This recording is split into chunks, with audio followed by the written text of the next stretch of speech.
चरित्र पंजिका बनाम योग्यता।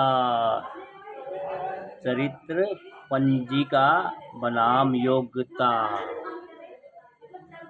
प्रोफेसर डॉक्टर रामनाथ पूर्व कुलपति जी योग्यता मेरी जूती लिखते हैं दोस्तों। इनकी किताब है, इसमें अच्छा इनका एक्सपीरियंस है, इन्होंने लिखा हुआ है चरित्र पंचिका बनाम योग्यता। जहाँ चरित्र की कमी होती है वहीं चरित्र पंचिका की आवश्यकता पड़ती है। विकसित देशों में चरित्र पंचिका नामक चाबुक या नकेल की आवश्यकता नहीं पड़ती। नियम में खराबी नहीं होती। रासुका, डाटा आदि देश के गद्दारों व दुश्मनों के खिलाफ बने, परंतु लागू हुए बहुजन समाज के निर्दोष लोगों पर। भारतीय दंड संहिता के अंतर्गत बहुजन समाज के विचाराधीन निर्दोष कैदियों से भारत की जेलें भर गई। रैगिंग अंग्रेजों के ज़माने में तहजीब सिखाती थी, जब डिग्री कॉलेजों में सिर्फ आला जातीय ताल्लुकदारों के साहबजादे पढ़ते थे। अब यही रैगिंग अनुसूचित जाति के मेधावी छात्रों को कॉलेज छोड़कर भागने का हथकंडा व जातीय उत्पीड़न का अपराध मात्र बनकर रह गई है। दोस्तों, मुगलों व अंग्रेजों की शासन सत्ता के दौरान राजा, महाराजा, मंत्री, पुलिस, वकील, जज, जेलर, जल्लाद सब आला जाति के थे। सरकारी अमला में मुसलमानों की संतोषजनक भागीदारी मुसलमानों के डर व दबाव के कारण थी। सवर्ण हिंदुओं का यह चरित्र रहा है कि जो भी देसी या विदेशी पर भारी पड़ा उसको भाई कहकर न सिर्फ उन्हें वांछित भागीदारी दी, बल्कि उनसे अपने व्यक्तिगत नाते रिश्ते भी जोड़े। जो सलूक सवर्ण हिंदुओं ने अछूतों के साथ किया, उससे कहीं अधिक बदतर सलूक अंग्रेजों ने सवर्ण हिंदुओं के साथ किया। सवर्ण हिंदू दलितों को अनटचेबल, अछूत, अस्वच्छता के कारण नहीं, शत्रुता के कारण, अन्यथा अंबेडकर या जगजीवन राम को अछूत मानने का कोई औचित्य नहीं है। मानते हैं कि अछूत, बेईमान व संदिग्ध नहीं होते, तभी तो चमारों के हाथों बीज बोने व बोहनी होने पर सवर्ण अपनी सौभाग्य समझते हैं। अंग्रेजों ने सवर्ण हिंदुओं को शासन व प्रशासन चलाने हेतु अयोग्य, अछूत, संदिग्ध व बेईमान घोषित करके सरकारी सेवाओं में तरह तरह के प्रतिबंध लागू कर दिए। इनमें चरित्र पंचिका, सत्यनिष्ठा प्रमाण पत्र, दक्षता, रोक, सेंसर, झिड़की, कलंक आदि प्रमुख हैं। इसलिए भारतीय कर्मियों को पत्र के आरंभ में with due respect and most humble submission तथा पत्र के अंत में your most faithfully bonafide servant आदि रिमेन टू बी लिखना पड़ता था। ये नियम यूरोपियन कर्मियों पर लागू नहीं होते थे। भारतीय इतिहास में सर्वप्रथम बड़ौदा के महाराजा सयाजीराव गायकवाड़ जी ने डॉक्टर अम्बेडकर जैसे अछूत मेधावी छात्र को विदेशों में उच्च शिक्षा दिलाकर पैसे के बल पर योग्यता खरीदी। एक बार तो सन 1902 में कोल्हापुर के महाराजा साहूजी महाराज के राज्यकाल में बहुजन समाज का आरक्षण भागीदारी 90% तक पहुंच गया। पूरे देश में यह अवसर या न्याय सिर्फ साहू जी महाराज ने अपने राज्य में दिया। सरकारी अमले का एकाधिकार रखने वाले ब्राह्मणों ने इसके विरोध में इस्तीफे दे दिए, तो बहुजन समाज के सरकारी कर्मी राज्य में योग्यता, दक्षता, सत्यनिष्ठा में श्रवण कर्मियों के मुकाबले कहीं अधिक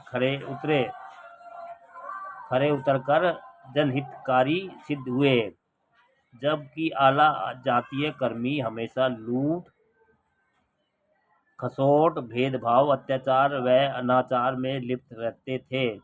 कोल्हापुर राज्य के इस प्रयोग का प्रभाव पूरे दक्षिण भारत पर पड़ा तथा आज 70% तक आरक्षण वहाँ बड़े सहज भाव से स्वीकारा गया था। इसलिए दक्षिण भारत के कर्मियों की योग्यता, दक्षता व सत्यनिष्ठा श्रवण आर्य बाहुल उत्तर भारत के कर्मियों की तुलना में कहीं अधिक है। अंबेडकर द्वारा सवर्ण हिंदुओं के बीच हुए समझौते के तहत अनुसूचित जाति जनजाति का 18% प्लस 2% का आरक्षण 1952 में कानपुर के दलितों द्वारा लखनऊ विधानसभा का घेराव करके व तत्पश्चात इस संबंध में बाबा साहब डॉक्टर अम्बेडकर द्वारा गोविंद बल्लभ पंत को लिखे पत्र के प्रभाव के कारण लागू हुआ। मुख्यमंत्री की हैसियत से चौधरी चरण सिंह ने एक बार कहा था कि उत्तर प्रदेश के 52 जिलों के 52 जिला सूचना अधिकारी ब्राह्मण हैं। ऐसे में न तू कह मेरी न मैं कहूँ तेरी का दौर चला। दलितों व पिछड़ों को प्रशासन से दूर रखने के लिए उत्तम खेती, मध्यम बान, निखद चाकरी, भीख निदान नामक महाकहावत प्रचलित की गई। ब्राह्मण को धन केवल भिक्षा के तहत ही शायद ब्राह्मणों ने सभी प्रकार की नौकरियों पर कब्जा कर लिया।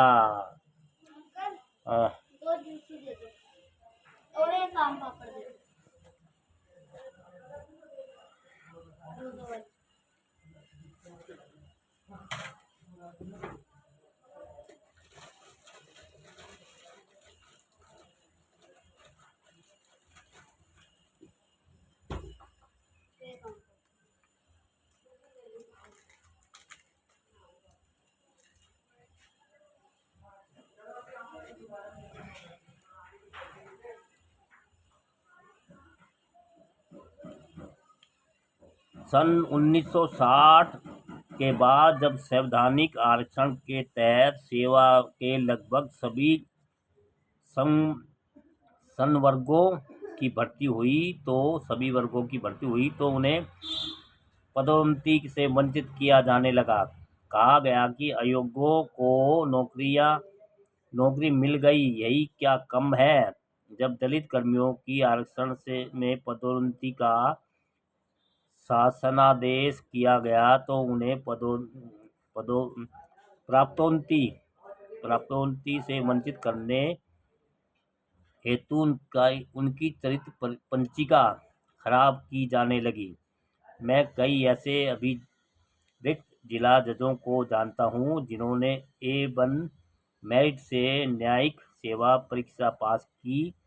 यदि उनकी चरित्र पंचिका प्रारंभ से ही खराब न की गई होती तो वे अपनी वरिष्ठता, दक्षता व बल पर हाई कोर्ट के जज पर प्रोन्नति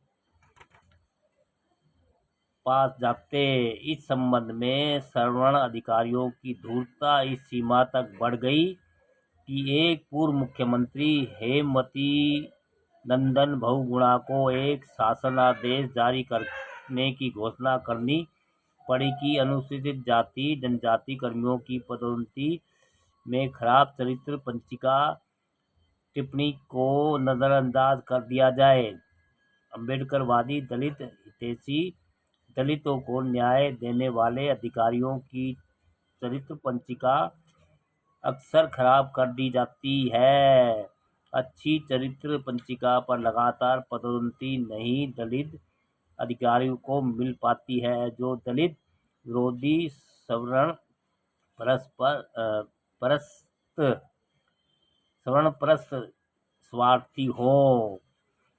जिस तरह मैं शिक्षा जगत के द्रोणाचार्यों से बराबर निवेदन कर रहा हूँ कि वे अपना द्रोणाचार्यपन छोड़े, उसी प्रकार मेरा निवेदन कार्यपालिका से हुआ कि ज्वालामुखी जब फटेगा तो उसके लावे की आंच से कोई अछूता नहीं रह पाएगा। दोस्तों, बहुत बढ़िया जानकारी, अच्छा लिखा है। चरित्र पंचिका का बनाम योग्यता। योग्यता मेरी जूती प्रोफेसर डॉक्टर रामनाथ पूर्व कुलपति जी। बहुत बढ़िया लिखा दोस्तों। बहुजन समाज के लोग पढ़े और जानकारी ले, जाने और अपने भाई बंधु, यार, दोस्त, रिश्तेदारों को शेयर भी करें। और भैया हमारे चैनल को लाइक और सब्सक्राइब भी करें दोस्तों। अच्छी अच्छी जानकारी ढूंढ ढूंढ के लाते हम। नमस्कार।